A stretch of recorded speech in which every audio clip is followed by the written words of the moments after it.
He's a superhero that everybody absolutely hates. While chasing down criminals, he flies around drunk and ends up accidentally crashing into street signs, completely demolishing a bunch of police cruisers and causing massive losses for the police department. He rips the roof clean off the getaway car and plops himself right inside. When the criminals see this, they grab their assault rifles and unload on the superhero. But he doesn't bleed a single drop. Only his booze bottle gets shattered.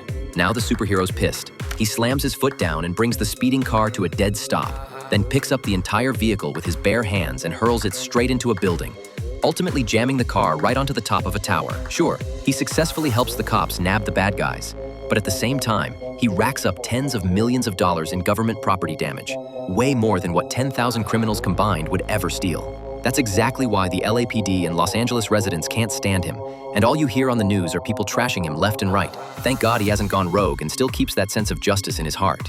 One day, this guy gets caught in a traffic jam right on some railroad tracks.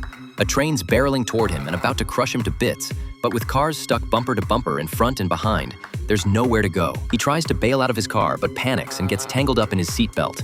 At the very last second, the superhero shows up, hurls the car out of harm's way, and uses his own body to stop the oncoming train. When the train finally comes to a halt, the scene's a complete disaster once again. Everyone starts laying into the superhero, saying all he does is wreck everything, and calling him nothing but a thug and a troublemaker. That's when the guy who just got saved suddenly steps forward to defend the superhero and actually thanks him. The superhero gets a little choked up. This is the first time anyone's ever thanked him for anything. Then the man makes him an offer. Turns out the guy works in PR, and he wants to pay the superhero back by giving him a complete image makeover and turning his reputation around. The superhero initially says no, but the next day he finds himself right back in his old, lonely, miserable existence, and suddenly feels completely hopeless about life. So he decides to go for the makeover after all.